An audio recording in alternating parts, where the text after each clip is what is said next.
آپ کو بتائیں کہ فرانس کے شہر پیرس میں مقبوضہ کشمیر میں بھارتی مظالم اور انسانی حقوق کی خلاف ورزیوں پر احتجاج کیا گیا، جس میں کشمیری اور سکھ کمیونٹی کی بڑی تعداد میں شرکت۔ مظاہرین نے مودی کے خلاف نعرے بازی بھی کی ہے۔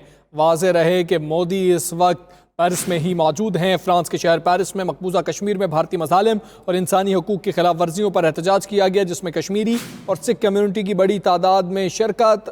مظاہرین نے مودی کے خلاف نعرے بازی کی ہے۔ یہ مظاہرے آپ دیکھ بھی سکتے ہیں اس وقت اپنی ٹیلی ویژن اسکرین پر۔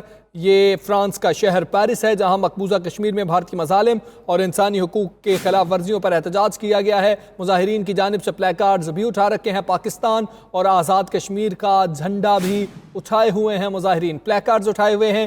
راجہ حبیب ہمارے ساتھ موجود ہیں، ان سے بات کریں گے۔ جی راجہ حبیب، بتائیے گا، مظاہرین احتجاج کر رہے ہیں۔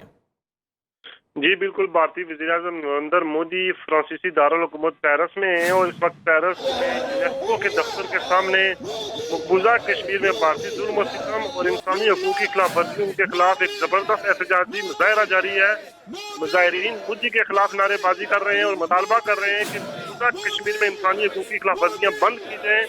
مظاہرین کا کہنا ہے کہ بھارت ایک طرف جمہوریت کا دعوے دار ہے اور دوسری طرف اس نے کشمیر میں سیاسی رہنماؤں کو گرفتار کر رکھا ہے۔ جو کرفیو نافذ ہے، بازار بند ہے، ٹیلی فون بند ہے اور انٹرنیٹ سروس بند کر کے کشمیریوں کا دنیا سے رابطہ منقطع کیا ہوا ہے۔ مظاہرین کا کہنا ہے کہ مودی کے ظلم اور ستم کا پردہ دنیا میں چاک ہو چکا ہے اور اب مودی جہاں بھی جائے گا احتجاجی مظاہرے کا پیچھا کریں گے۔